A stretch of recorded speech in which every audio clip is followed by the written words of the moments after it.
Assalamualaikum warahmatullahi wabarakatuh. Alhamdulillah wassalatu wassalamu ala rasulillah. La haula wa la quwata illa billah. Sahabat sekalian, kita bersyukur berjumpa lagi dalam program Cangkir Tasawuf Modern, episode yang ke-165. Kita akan melanjutkan kajian kita yang menarik di episode yang lalu terkait dengan lebih baik manakah ulama dahulu dengan ulama yang kemudian. Apakah benar ulama yang terdahulu lebih baik dibandingkan dengan ulama yang kemudian? Sahabat sekalian, kita telah mendapatkan kesimpulannya yang kita coba sambungkan dengan kajian hari ini karena kita akan melanjutkan kajian itu berdasarkan sejumlah pertanyaan di dalam forum kita. Kita sudah mendapatkan kesimpulan dari kajian yang lalu. Yang pertama, bahwa kita tidak sesederhana itu untuk mengatakan bahwa ulama terdahulu adalah lebih baik dibandingkan dengan ulama yang kemudian. Karena kita sudah mengkaji dari dalam Al-Quran, dalil-dalil itu tidak menyebutkan secara spesifik terkait dengan bahwa ulama yang dahulu, generasi yang terdahulu lebih baik dibandingkan dengan generasi yang kemudian. Kita harus memberikan bukti secara spesifik, melakukan kajiannya. Apakah benar ulama dahulu dibandingkan ulama kemudian adalah lebih baik? Ternyata banyak fakta yang menunjukkan tidak demikian adanya. Di zaman yang sama saja misalnya, ulama itu bisa ada yang lebih baik, ada yang lebih buruk, atau lebih tidak baik kualitasnya dibandingkan dengan yang lain. Termasuk ketika kita lihat dalam catatan sejarah, misalnya ulama imam mazhab misalnya. Ada 4 mazhab yang beda generasi. Mazhab yang pertama adalah mazhab Hanafi, dengan ulamanya adalah Imam Abu Hanifah. Yang kedua adalah Imam Malik dengan mazhabnya Malikiyah. Yang ketiga adalah Imam Syafi'i, Syafi'iyah. Dan yang keempat adalah Imam Hambali dengan mazhab Hambalinya. Nah sahabat sekalian, tentu saja kita tidak bisa serta-merta mengatakan bahwa mazhab yang pertama, mazhab Hanafi lebih baik dari mazhab Maliki. Maliki lebih baik dari Syafi'i. Syafi'i lebih baik dari Hambali.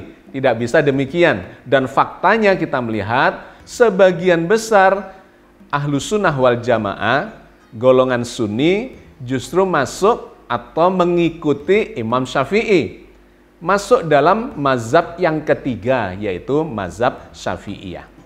Jadi sahabat sekalian, ini menunjukkan bahwa kita tidak bisa menggeneralisir secara umum bahwa yang dahulu lebih baik dari yang kemudian. Termasuk di kalangan pemikir Islam yang kemarin kita sudah bahas di episode yang lalu. Antara Ibnu Sina dengan Al-Ghazali, di mana Al-Ghazali mengkritisi pemikiran Ibnu Sina. Apakah bisa dikatakan Imam Ghazali kalah baik dibandingkan Ibnu Sina atau sebaliknya Ibnu Sina yang lebih dahulu lebih baik dari Imam Ghazali? Tidak sesederhana itu. Dan berikutnya Imam Ghazali dikritisi oleh Ibnu Rus di generasi yang berikutnya lagi. Tidak bisa juga secara sederhana kita mengatakan Imam Ghazali lebih baik daripada Ibnu Rus. Kemudian ada Ibnu Arabi dan seterusnya pemikir-pemikir Islam di generasi-generasi yang berbeda. Oke, itu kesimpulan yang kedua. Yang ketiga, lantas di forum kita ada yang mengatakan guru selalu lebih baik daripada muridnya. Belum tentu. Pada awalnya bisa iya. Seseorang murid berguru kepada orang yang lebih baik atau dianggap lebih baik darinya. Tetapi pada kenyataannya murid ini bisa kemudian menjadi lebih pandai daripada gurunya. Dan itu kita bisa melihat banyak di sekitar kita, gurunya sarjana tapi muridnya kemudian menjadi guru besar. Jadi sahabat sekalian, tidak bisa dijadikan patokan bahwa selalu orang dahulu yang lebih awal itu lebih baik daripada yang kemudian. Dan secara umum kita justru bisa melihat pada tren peradaban. Apakah peradaban masa lalu dibandingkan peradaban masa sekarang lebih baik? Ternyata justru sebaliknya. Peradaban sekarang justru lebih berkualitas, lebih baik dibandingkan peradaban masa lalu. Oke ya, saya kira itu adalah kesimpulan yang kita peroleh dari kajian yang sebelumnya untuk menyambungkan terkait dengan sejumlah pertanyaan yang muncul di dalam forum kita. Salah satunya ada yang kemudian mempertanyakan, apakah Pak Agus ingin mengkaji secara khusus bahwa ulama salaf itu lebih baik daripada ulama kholaf terkait dengan kajian yang lalu itu? Maka saya katakan bahwa tidak, ini bersifat umum saja. Saya tidak melakukan klasifikasi antara salaf dan kholaf ya, karena ternyata klasifikasi itu sendiri kan sangat relatif. Tidak begitu jelas dasarnya karena kemudian ada sejumlah perbedaan.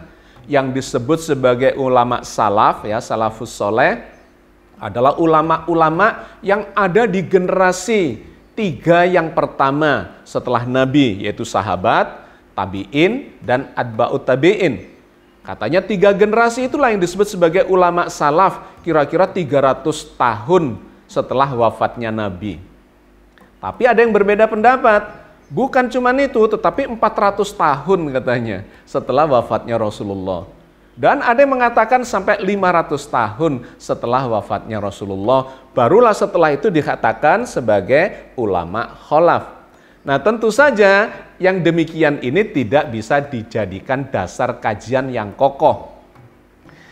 Yang ingin saya katakan dengan kajian yang lalu adalah secara umum, ulama yang terdahulu dibandingkan dengan ulama yang datang kemudian, kapanpun zamannya, di zaman sahabat dengan tabi'in, tabi'in dengan atba'ut tabi'in, dan seterusnya, generasi-generasi seterusnya sampai yang sekarang, apakah langsung bisa dibandingkan yang dahulu selalu lebih baik dibandingkan yang sekarang? Tidak semudah dan tidak sesederhana itu.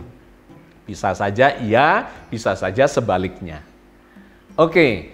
Itu adalah pertanyaan yang pertama terkait apakah khusus kajiannya terkait dengan salaf dan kholaf. Tidak, tetapi secara umum. Lantas muncullah pertanyaan atau lebih tepatnya komentar dari sahabat kita yang lain di dalam forum itu, yang memunculkan suatu ungkapan bahwa umat Islam ini katanya adalah umat terbaik yang pernah dilahirkan untuk manusia. Nah di situ dimunculkan kontroversinya. Umat Islam yang mana yang dikatakan yang terbaik itu? Apakah umat Islam di zamannya Rasulullah? Apakah ulama salaf tadi itu ya, generasi salaf 3 generasi atau 4 generasi atau 5 generasi? Ataukah sesungguhnya umat Islam seluruhnya sampai hari ini bahkan sampai hari kiamat itu? Nah, sahabat kita yang berkomentar itu kemudian menunjukkan sebuah ayat yang dijadikan sebagai dasar dari pemahaman tentang umat yang terbaik itu, yaitu di dalam surat Ali Imran ayat 110. Kuntum khaira ummatin ukhrijat linnasi ta'muruna bil ma'rufi wa tanhauna 'anil munkari wa tu'minuna billah. Kalian adalah umat yang terbaik yang dilahirkan untuk manusia, menyuruh kepada yang ma'ruf dan mencegah dari yang munkar, dan beriman hanya kepada Allah.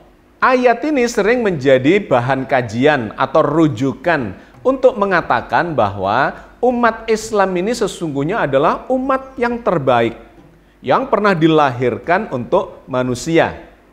Kuntum khaira ummatin ukhrijat linnas.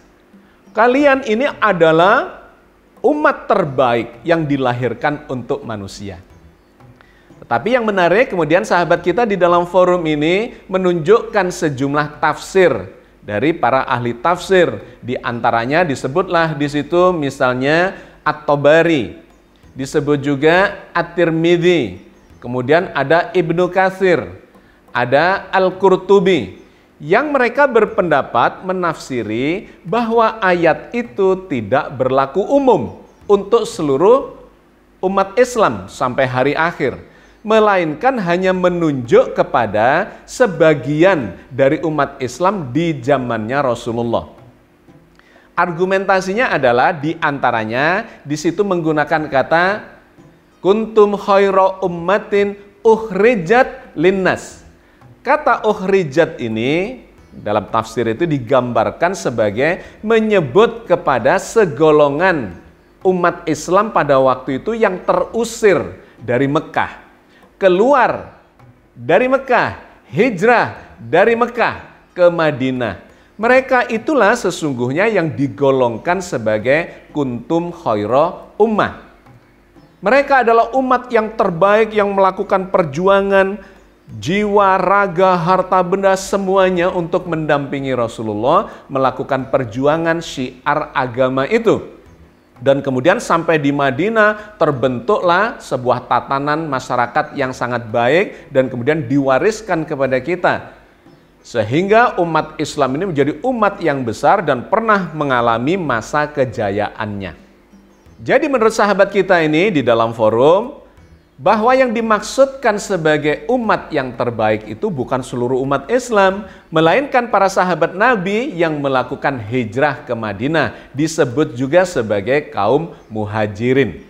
Pendapat itu dikuatkan lagi oleh kalimat setelahnya di ayat yang sama, yang memberikan konteks siapakah yang dimaksudkan sebagai umat yang terbaik itu.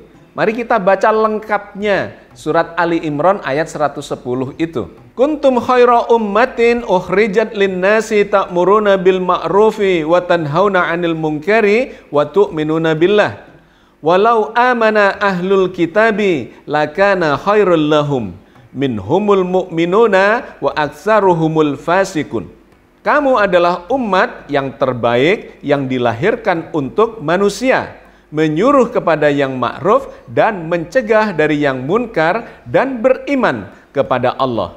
Sekiranya ahli kitab beriman, tentulah itu lebih baik bagi mereka. Di antara mereka ada yang beriman dan kebanyakan mereka adalah orang-orang yang fasik. Kalimat ini memang memberikan suasana atau konteks pada ayat 110 dari surat Ali Imran itu. Bahwa umat yang terbaik itu dikaitkan dengan ahli kitab yang ada di zaman Rasulullah itu. Yang mereka ada sebagiannya yang beriman, ada sebagiannya yang tidak beriman kepada Rasulullah. Seandainya mereka beriman, tentu akan lebih baik bagi mereka. Sehingga ditafsirilah dari ayat ini bahwa yang dimaksudkan umat terbaik, ya, umat Islam sebagai umat terbaik itu bukan semuanya, melainkan adalah para sahabat Nabi yang terusir dari Mekah kemudian berhijrah ke Madinah. Pertanyaannya kemudian adalah, apakah yang disebut umat terbaik itu hanyalah kaum muhajirin? Bagaimana dengan kaum Ansor yang pada waktu itu juga menjadi sahabat yang berjuang habis-habisan bersama Rasulullah? Nah, disinilah muncul konfliknya atau muncul kontroversinya. Karena di ayat yang berbeda, Allah mengatakan bahwa orang-orang yang disebut sebagai orang yang baik, yang ada di zaman Rasulullah, yang berhak mendapat apresiasi ridho Allah, rahmatnya dan surga, itu bukan hanya kalangan muhajirin, melainkan juga kalangan Ansor. Nah, ini difirmankan oleh Allah di dalam surat At-Taubah ayat 99 dan 100. Sayudakhiluhumullahu fi rahmatih innallaha ghafurur rahim. Kelak Allah akan memasukkan mereka ke dalam rahmat atau surganya. Sesungguhnya Allah Maha Pengampun lagi Maha Penyayang. Wassabiqunal awwaluna minal muhajirina wal ansari walladzina tabauhum bi ihsanir radhiyallahu anhum wa radu'an wa a'adda lahum jannatin tajri tahtahal anharu khalidina fiha abada dzalikal fawzul azim. Yaitu orang-orang yang terdahulu lagi yang pertama-tama masuk Islam dari golongan muhajirin dan Ansor, dan orang-orang yang mengikuti mereka dengan baik. Allah ridho kepada mereka, dan mereka pun ridho kepada Allah. Dan Allah menyediakan bagi mereka surga-surga yang mengalir sungai-sungai di dalamnya selama-lamanya. Mereka kekal di dalamnya. Itulah kemenangan yang besar. Jadi sangat menarik bahwa ayat ini memberikan gambaran bukan hanya kaum muhajirin yang mendapatkan ridho Allah dan mendapatkan balasan surga itu, melainkan juga kaum Ansor. Muhajirin adalah yang hijrah dari Mekah menuju Madinah. Mereka penduduk Mekah yang kemudian pindah ke Madinah. Sedangkan kalangan Ansor adalah penduduk Madinah yang menolong para muhajirin ini. Mereka membantu ketika berada di Madinah itu. Sebagian memberikan rumahnya, memberikan rezekinya dan sebagainya kepada kalangan muhajirin itu. Ayat ini menggambarkan dan menyebutkan bahwa umat yang dimaksudkan itu adalah kaum muhajirin dan kaum Ansor. Bahkan ditambahkan yang ketiga, yaitu mereka orang-orang yang mengikuti golongan muhajirin dan Ansor itu di generasi-generasi berikutnya. Jadi ada 3 golongan yang terkait dengan kuntum khaira ummat itu. Umat yang terbaik itu bukan hanya muhajirin, tetapi juga Ansor dan orang-orang sesudahnya yang mengikuti mereka dengan baik.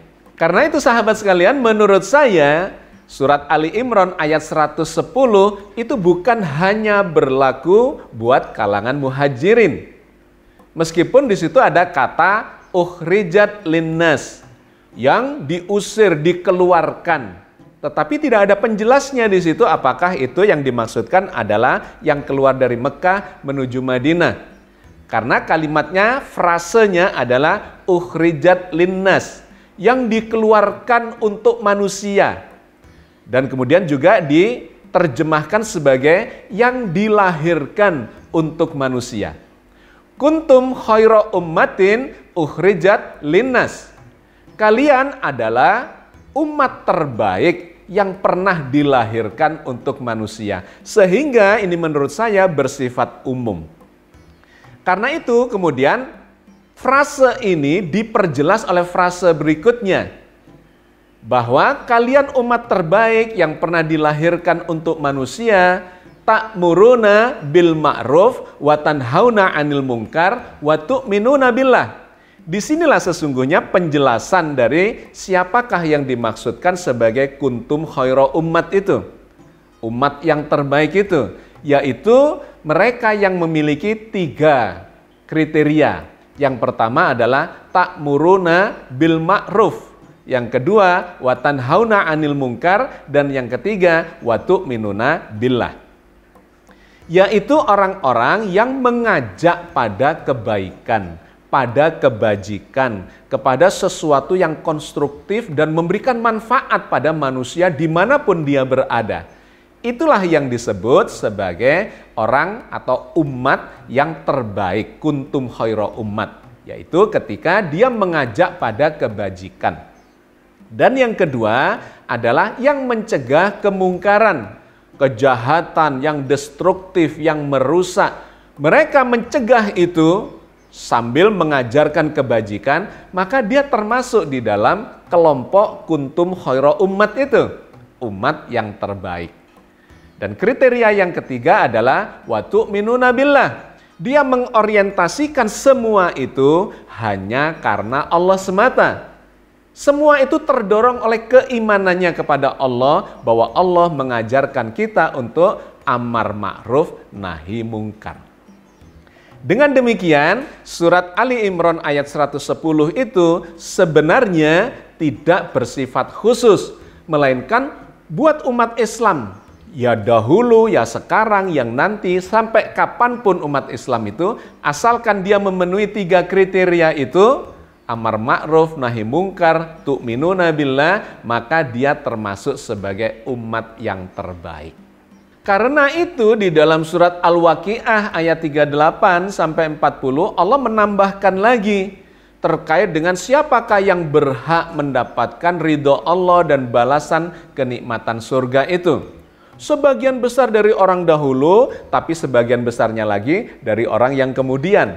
Jadi tidak secara spesifik. Karena ini nanti ada kriteria, ada syarat-syaratnya. Siapapun dia, orang dahulu kah, orang kemudian kah, asal mereka memenuhi minimal 3 hal yang tadi, yaitu amar ma'ruf, nahi mungkar, tu'minuna billah, Maka mereka akan mendapatkan balasan rahmat, ridho, dan surga Allah.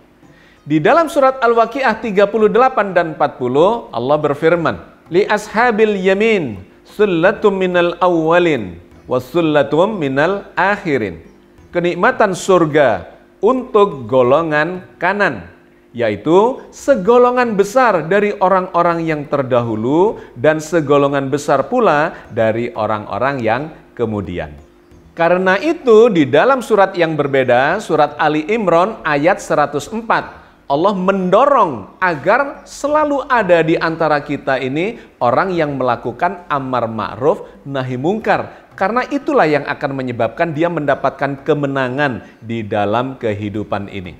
Wal takum minkum ummatun yad'una ilal khair wa ya'muruna bil ma'rufi wa yanhauna 'anil munkar wa ulaika humul muflihun.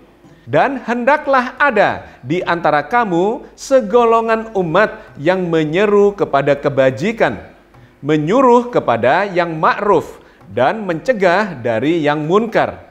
Merekalah orang-orang yang beruntung. Jadi poin pentingnya adalah siapa saja bisa menjadi bagian dari umat pilihan, umat teladan, umat yang terbaik itu ketika dia mengambil jalan di atas jalan Allah, yaitu amar ma'ruf, nahi mungkar, dan kemudian tu'minuna billah. Itu adalah formulasi umumnya. Agar umat Islam ini senantiasa mengajak kepada hal-hal yang penuh dengan kebajikan, kemanfaatan, kasih sayang, rahmat, dan sebagainya, sambil mencegah terjadinya kemunkaran dan mengorientasikan semuanya itu hanya karena Allah semata. Ketika kita sudah memenuhi kriteria itu, maka bisa saja kita ini disebut sebagai umat yang terbaik yang pernah dilahirkan untuk manusia. Di ayat yang berbeda Allah mengatakan bahwa umat Islam ini adalah umat pilihan, umat yang adil, yang disebut sebagai ummatan wasaton, yaitu umat yang pertengahan, yang menjadi penengah dari segala macam ekstremitas dan radikalisme di kanan, di kiri, ekstrim kanan, ekstrim kiri, dan segala yang berlebihan. Umat Islam disebut sebagai umat pertengahan atau umatan wasatan. Allah berfirman di dalam surat Al-Baqarah ayat 143. Wa kadzalika ja'alnakum ummatan wasatan litakunu syuhada'a 'alan nasi wa yakunar rasulu 'alaikum syahida. Dan demikianlah kami telah menjadikan kamu sekalian umat Islam, umat pertengahan atau penengah, agar kamu menjadi saksi atas manusia dan agar Rasul Muhammad menjadi saksi atas kamu sekalian.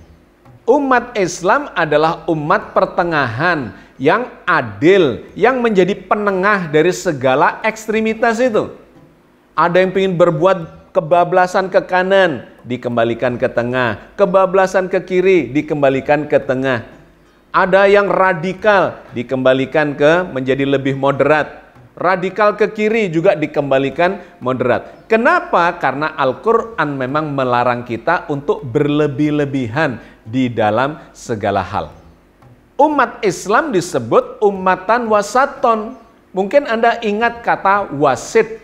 Wasit itu berakar kata sama ya, serapan dari kata wasaton ini. Wasit itu adalah penengah antara kelompok yang kanan dengan kelompok yang kiri, atau antara yang berhadapan menjadi penengah adalah wasitnya. Dia harus adil, dia harus meletakkan dasar-dasar yang setara antara pihak-pihak yang berhadapan, yang bertentangan, yang berselisihan, dan seterusnya. Ayat ini menggambarkan kepada kita bahwa umat yang terbaik itu, selain digambarkan sebagai amar ma'ruf nahi mungkar wa tu'minuna billah, maka digambarkan secara umum adalah umat yang menjadi penengah, menjadi saksi dari segala realitas, pertarungan, dan segala macam perebutan, kekuasaan, rezeki, apa saja yang terjadi di muka bumi ini. Umat Islam menjadi penengahnya. Supaya apa? Supaya terbentuk umat yang rahmatan lil alamin. Kita umat Islam menjadi saksi, menjadi penengah atas semua itu, dan Rasulullah menjadi saksi atas kita semua. Artinya kita ini harus mempertanggungjawabkan semua visi dan misi kehidupan kita sebagai umatan wasaton itu, sebagai kuntum khaira ummah, umat yang terbaik yang pernah dilahirkan untuk manusia ini. Mudah-mudahan Allah senantiasa membimbing kita di atas jalan yang diridhoinya dan kita bisa menjadi bagian dari umat yang terbaik yang pernah dilahirkan bagi manusia. Billahi taufiq wal hidayah. Assalamualaikum warahmatullahi wabarakatuh.